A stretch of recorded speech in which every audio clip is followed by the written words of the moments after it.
Bienvenidos hermanos una vez más a este su estudio bíblico Palabras de Vida Eterna en su sexto bloque Mater Dei.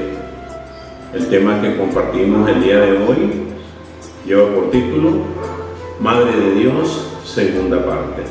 Invoquemos al Espíritu Santo diciendo en el nombre del Padre, del Hijo y del Espíritu Santo. Amén. Ven Espíritu Santo, llena los corazones de tus fieles y enciende en ellos el fuego de tu amor.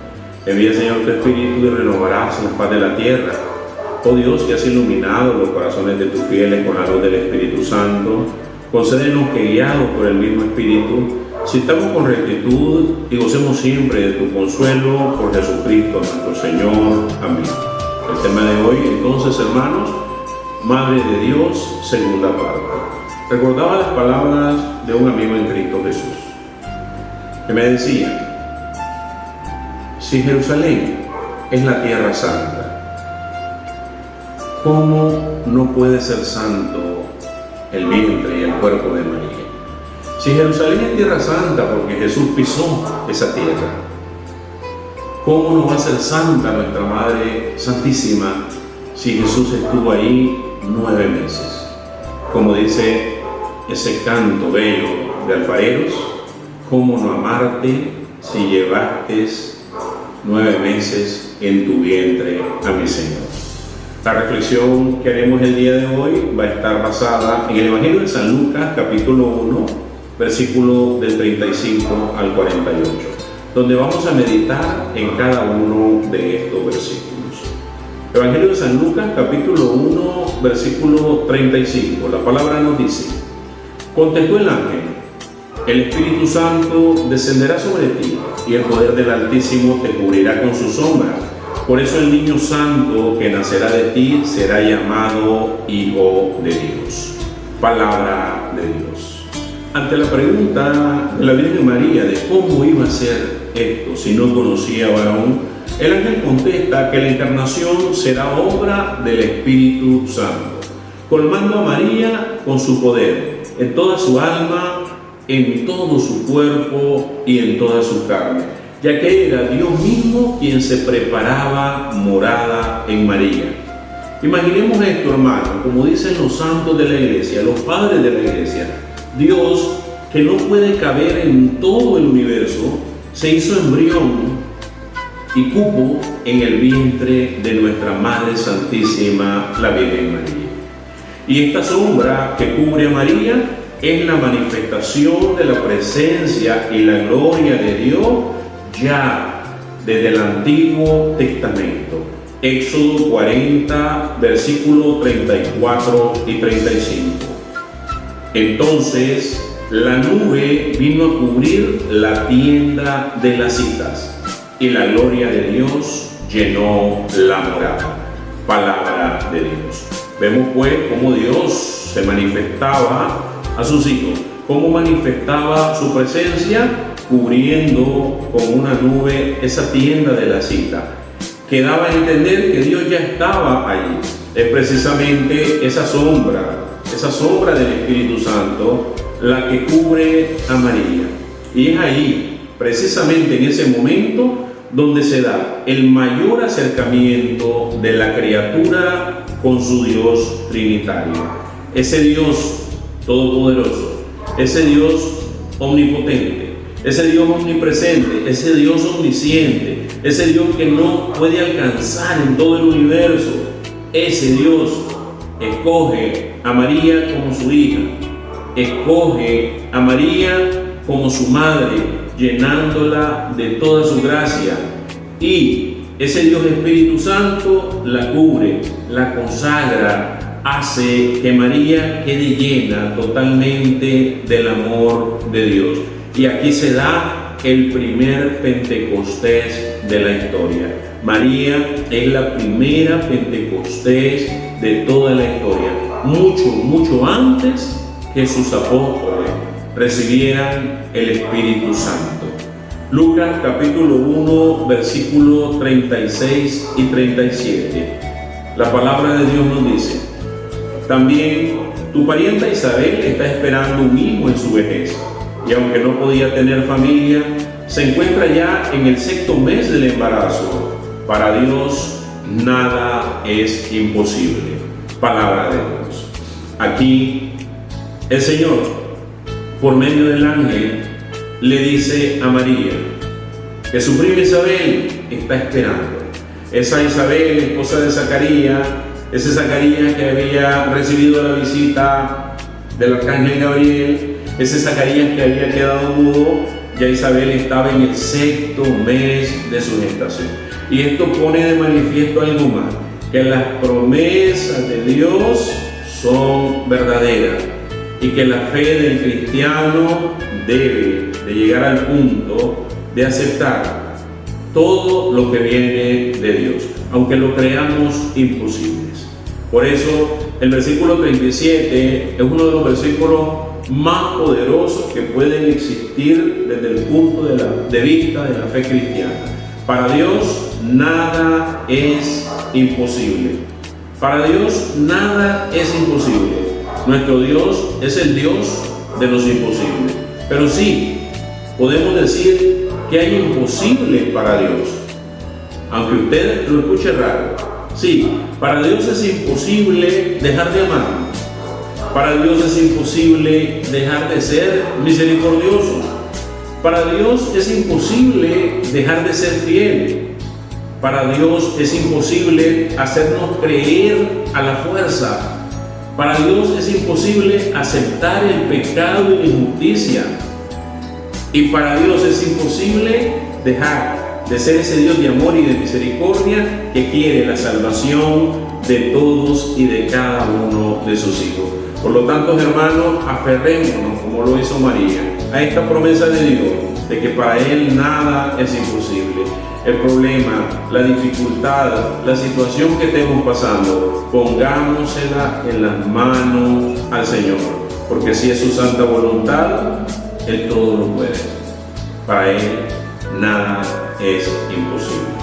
Lucas capítulo 1 versículo 38, la palabra nos dice: dijo María, yo soy la servidora del Señor, hágase en mí tal como has dicho. Después el ángel la dejó. Palabra de Dios. Este hágase de María divide la historia de toda la humanidad en dos partes: en antes de Cristo y en después de Cristo. Así debe dividirse nuestra historia personal, nuestra historia de vida, nuestra vida misma, en antes de Cristo y en después de Cristo. Antes de conocer a Cristo yo pude ser cualquier cosa. Antes de conocer a Cristo yo pude haber cometido cualquier error. Antes de conocer a Cristo yo no pensaba si hacía daño o no. Ahora, después de Cristo, yo ya tengo conciencia de la voluntad de Dios en mi vida. Yo tengo conciencia de que toda la ley se resume en amar a Dios y al prójimo como me amo a mí mismo. Por eso, después de Cristo, tengo que cambiar. María, como dicen otras versiones de las Sagradas Escrituras, le dice al ángel: he aquí la esclava del Señor. No solamente dice sí acepto, no solamente no pone condiciones, sino que además se declara, se proclama como la esclava del Señor. Se entrega toda a Dios, sin importarle su propia vida.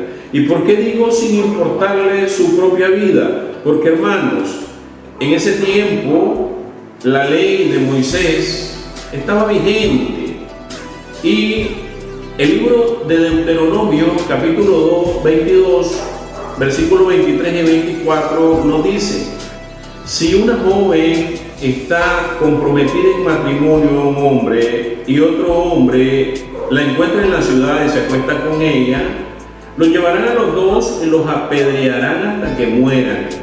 La joven porque no gritó y no pidió ayuda estando en la ciudad, y el hombre porque deshonró a la mujer de su prójimo. Así hará desaparecer el mal en medio de ti. Palabra de Dios. Miren qué importante es esta cita bíblica en el sí de María. María era conocedora de esa ley como buena judía, y por lo tanto María confía plenamente en esa promesa de Dios hasta el punto de arriesgar su propia vida, a sabiendas que le podían aplicar esa ley y podía morir como la mujer adúltera que, estando comprometida con José, había quedado embarazada de este hombre. Y este sí de María, esta forma en que María decía arriesgando su vida, fue motivo de fiesta en el cielo. Y no solo de fiesta en el cielo, sino de temblor en el infierno, porque los demonios temblaron al saber que sus días estaban contados, porque María da el sí para el nacimiento del Salvador, del que va a destruir el mal y el pecado en el mundo entero. Y finalmente la cita bíblica nos dice que el ángel la dejó, sin más ni más. ¿Por qué? Porque el ángel ya había cumplido su misión, porque desde el preciso momento en que María del sí, ya Dios estaba con ella. Desde el momento en que María del sí, por obra y gracia del Espíritu Santo, Dios mismo se encarna en su vientre, convirtiéndose automáticamente en sagrario y arca de la nueva alianza. Y de allí viene toda su pureza y santidad. María no es grande por María, María es grande por Cristo, María es grande por Dios mismo que la escogió, María es grande por Dios Espíritu Santo que la santificó. Lucas capítulo 1 versículo 39. La visitación. La palabra de Dios nos dice: por entonces María tomó su decisión y se fue sin más demora a una ciudad ubicada en los cerros de Judá. Palabra de Dios. Fijémonos bien en este dato y en este versículo que es bien importante. El viaje de María obedece a varias razones. ¿Sí? Uno, a huir de las habladurías de la gente por el embarazo. ¿Qué no pensaría la gente del pueblo? Dice el famoso refrán: pueblo chiquito, infierno grande. ¿Qué no dirían de ella? ¿Qué no pensarían de ella? ¿Qué no podrían hablar si la veían embarazada? Por lo tanto, María se va donde su prima Isabel. La segunda razón: María va donde Isabel porque va a buscar el apoyo en ella, en esa mujer de edad, en esa mujer amorosa, cariñosa, en esa mujer en quien confía. Va a contarle sus temores, va a contarle sus secretos, va a aprender de ella lo que José no podía enseñarle, porque José ni siquiera sabía. Tercero, María va donde Isabel sobre todo a servir. Y como dice la palabra, sin más demora. María va de manera rápida, porque esa es la misión del cristiano, como nos dice el Evangelio de San Marcos, capítulo 10, versículo 45.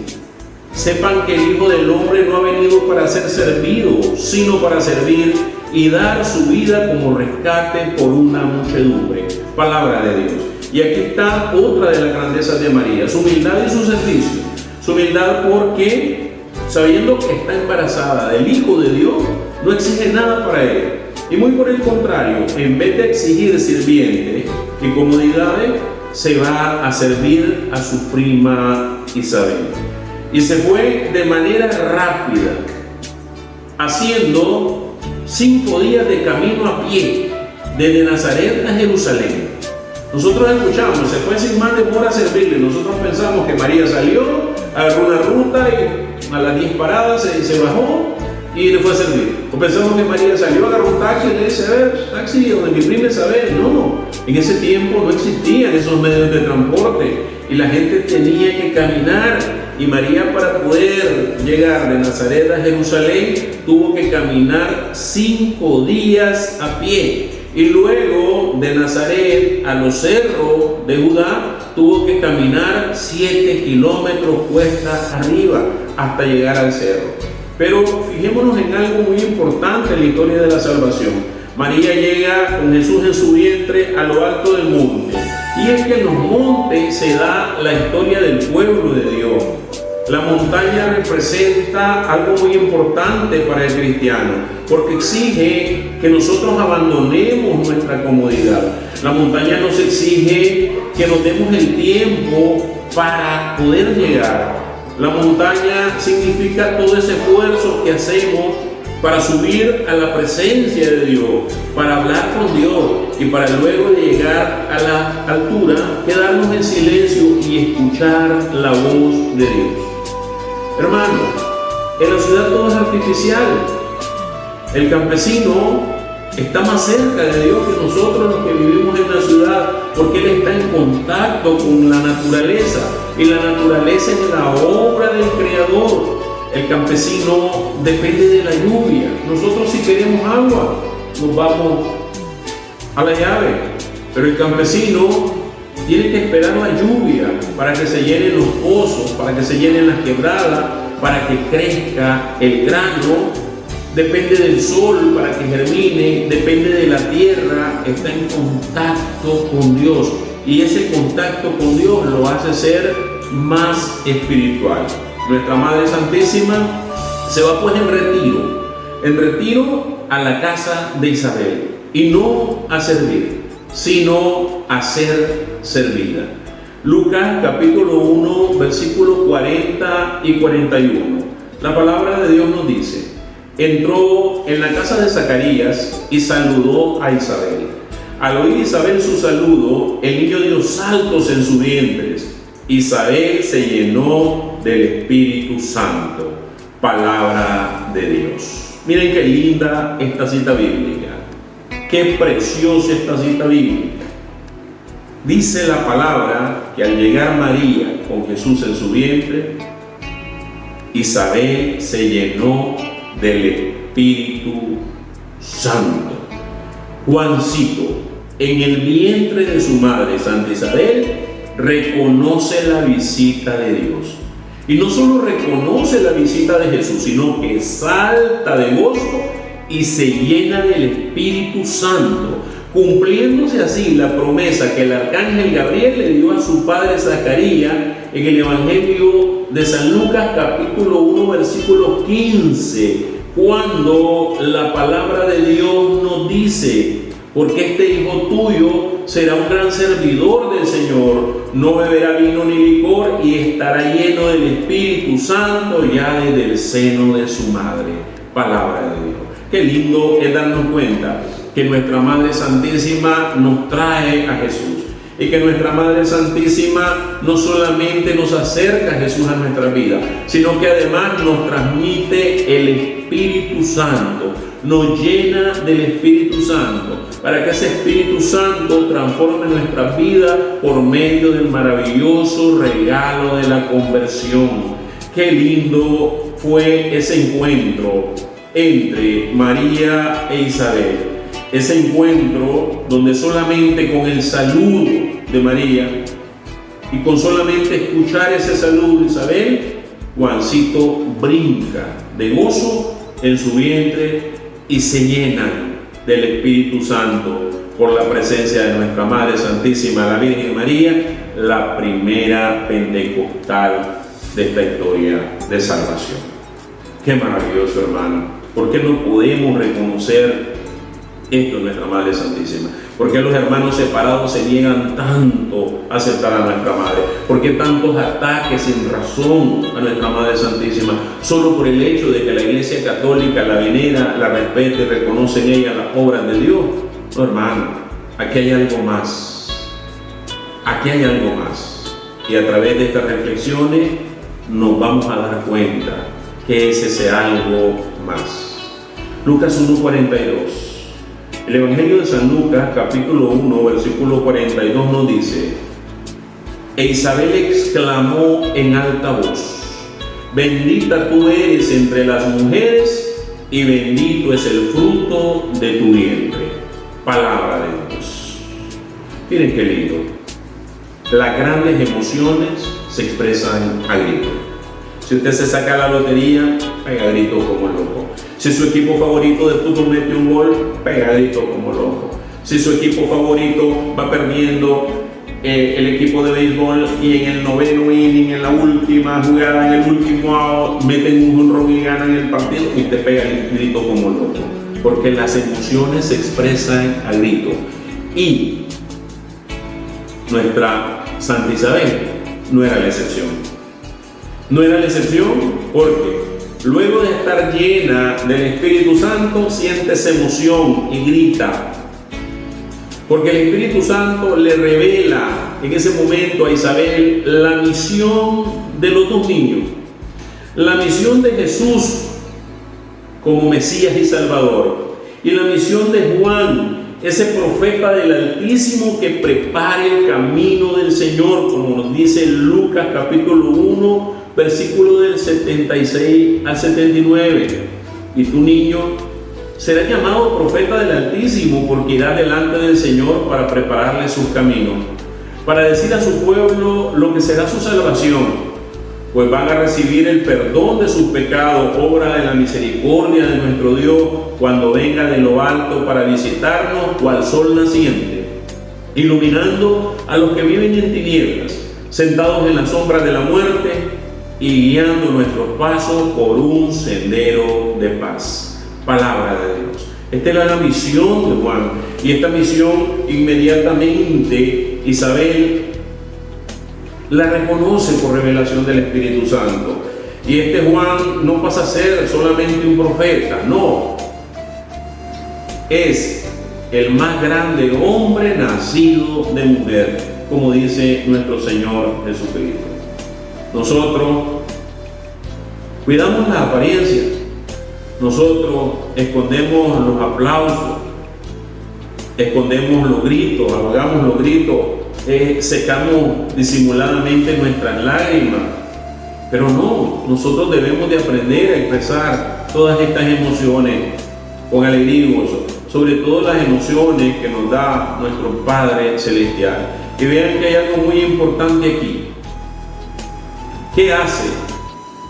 O mejor dicho, ¿quién hace que Isabel grite de esta manera y que Isabel, luego de recibir el Espíritu Santo, venga y pueda reconocer en María a la bendita, pueda reconocer en María el fruto bendito de su vientre, pues el Espíritu Santo? Hermano, aquí está lo difícil de esta reflexión. ¿Por qué nuestros hermanos separados no reconocen lo mismo? Si es el Espíritu Santo el que hace que Isabel reconozca en María a la bendita entre las mujeres, ¿por qué los hermanos separados se niegan a bendecir a nuestra Madre Santísima, a proclamarla llena de gracia, a decirle bendita tú entre las mujeres, la escogida de Dios? ¿Por qué? ¿Acaso el Espíritu Santo es otro? Qué triste. Qué triste es darnos cuenta de esta realidad, donde es el Espíritu Santo el que abre nuestra mente y nuestros corazones y nos hace aceptar a esa Madre de Dios como Madre nuestra, a esa Madre de Dios como la Madre del amor. Y pregunto, ¿cómo expresamos nosotros lo que decimos? Honrar a nuestra Madre Santísima nuestras emociones. Por ejemplo, ¿quién hace una oración de compromiso con Dios en público? Miren qué interesante. Cualquiera de nosotros, en el momento de la necesidad, en el momento del dolor, en el momento en que tenemos un problema grave, hacemos una oración de petición y de súplica, gritos, partidos y llorando. Pero ¿quién de nosotros se atreve a hacer una oración de compromiso con Dios en público? No nos atrevemos, hermano. Pero Isabel a grito bendice a María porque está llena del Espíritu Santo. ¿Por qué? Nuestros hermanos separados no se dejan guiar por ese Espíritu Santo como hijos e hijas de Dios.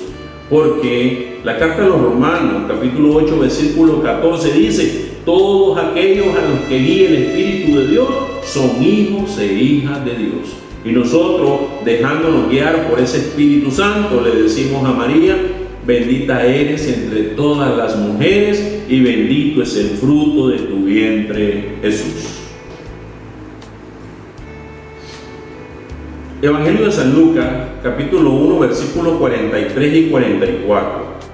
La palabra de Dios nos dice: Isabel, luego de expresar esta emoción a gritos, le pregunta a María: ¿cómo he merecido yo que venga a mí la madre de mi Señor? Apenas llegó tu saludo a mis oídos, el niño saltó de alegría en mis entrañas. Palabra de Dios. Isabel se siente indigna, reconociendo a María como la Mater Dei, la Madre de Dios, la Theotokos, la paridora de Dios. ¿Por qué? Vuelvo y repito, nuestros hermanos separados se cansan en decir, se cansan en hacernos creer que Dios no tiene madre, cuando Santa Isabel, llena del Espíritu Santo, repleta del Espíritu Santo, guiada por el Espíritu Santo, le dice a María: ¿cómo he merecido yo que venga a mí la madre de mi Señor? Y les aclaro algo muy importante. En el Antiguo Testamento no se le llamaba Señor a nadie más que solamente a Dios. Por lo tanto, Isabel reconoce en María a la Madre de Dios. Porque quien se encuentra con Dios de corazón se siente indigno. Quien se encuentra con Dios de corazón se siente pequeño. Quien se encuentra con Dios de corazón se hace humilde. Y sigo sin entender por qué muchos, especialmente hermanos separados, en vez de reconocer a la Madre de Dios, la atacan endemoniadamente. Lucas capítulo 1, versículo 45. Y continúa Isabel diciendo: dichosa tú por haber creído que se cumplirían las promesas del Señor. Palabra de Dios. Esta es la dicha del cristiano, la dicha de María, la dicha de creer en Dios, pero también de creerle a Dios. La dicha de creer en cada una de sus promesas. Y aquí Isabel alaba la fe de María. Le dice: sos dichosa no por ser María, sos dichosa no porque te hayan escogido incluso, sino porque creíste en las promesas del Señor. Y alaba esa fe, como hizo Jesús alabando a los que creen sin ver. Evangelio de San Juan, capítulo 20, versículo 29. Jesús replicó: crees porque me has visto, felices los que no han visto, pero creen. Palabra de Dios. Y María es una de esas bienaventuradas. Es esa mujer que creyó en Dios de manera ciega, sin haber visto. Cuando mucho, en toda la historia de la salvación, dudaron. Dudó. Zacarías, el padre de Juan, dudó. Tomás dudó. Y María no dudó. María sí tuvo fe. En una ocasión me decía un buen hermano, amigo en Cristo Jesús, que pertenece a la iglesia evangélica, y no digo su nombre por razones obvias. Le decía: Padre, ¿cómo es posible que en la iglesia evangélica se hagan grandes prédicas sobre David, grandes prédicas sobre Salomón, grandes prédicas sobre Pedro, grandes prédicas sobre tantos personajes bíblicos, pero no se hagan prédicas sobre la Virgen María? David le falló al Señor, pecó. Moisés le falló al Señor, quedó fuera de la tierra prometida. Salomón le falló al Señor. Y si empezamos a ver a todos esos personajes bíblicos, Pedro negó a Cristo 3 veces y se predican sobre él, porque a pesar de sus errores siguieron confiando y perseverando en las promesas de Dios. Y María no le falló al Señor. María dio un sí María se convirtió en su esclava. María fue fiel en María. Es un ejemplo de fe y de amor al Señor. Lucas capítulo 1, versículos 46 y 47. La palabra de Dios nos dice: María dijo entonces: proclama mi alma la grandeza del Señor, y mi espíritu se alegra en Dios mi Salvador. Palabra de Dios. María inicia de esta manera ese cántico tan bello, tan precioso, que nosotros conocemos como el Magnificat. María canta, proclama la grandeza del Señor, llena del Espíritu Santo, mostrando su humildad y su espiritualidad, iniciando con la alabanza, porque Dios habita en ella y por eso lo alaba. María es la ventana al cielo, donde Dios quiso derramar la luz al mundo. María es la escalera por donde Dios baja a la tierra. María es la mujer que salva el honor de la mujer misma. María es esa mujer que por obediencia permite que llegue la salvación. Luego que Eva, por desobediencia, permite la entrada del pecado al mundo. María, pues, es nuestra madre que nos lleva a Jesús, que procura nuestra salvación y que quiere lo mejor para cada uno de sus hijos. Lucas capítulo 1, versículo 48. La palabra de Dios nos dice: porque se fijó en su humilde esclava, y desde ahora todas las generaciones me llamarán bienaventurada. Palabra de Dios. Decíamos anteriormente que la humildad de María es la debilidad de Dios. Ella lo reconoce como dueño y Señor de todo. María hace una profecía. Sí, María profetiza que todas las generaciones de cristianos la llamarán bienaventurada, bendita. Entonces, ¿por qué tanto ataque y tanto odio de parte de tantas iglesias separadas? Quiero finalizar la reflexión de hoy con la parábola que lleva por título La más bella flor. Se cuenta que hace muchos años en la China antigua, un príncipe de la región norte del país estaba en víspera de ser coronado emperador, pero de acuerdo con la ley debía estar casado. Sabiendo esto, resolvió hacer una competencia entre todas las doncellas de la corte que fueran dignas de su propuesta. Al día siguiente, el príncipe anunció que ofrecería una celebración especial para las pretendientes al puesto y ahí les lanzaría un desafío. Una vieja señora, sirvienta del palacio por muchos años, oyendo los comentarios sobre los preparativos, sintió una ligera tristeza, pues sabía que su joven hija guardaba un sentimiento profundo de amor por el príncipe. Al llegar a casa y relatarle los planes del príncipe, se asombró al saber que ella pretendía ir a la ceremonia. Indagando, incrédula, le preguntó: hija mía, ¿qué es lo que harás allí? ¿Estarán presentes las mujeres más bellas y ricas de la corte? Por favor, sácate esa idea de la cabeza. Yo sé que debes estar sufriendo, pero no conviertas el sufrimiento en una locura.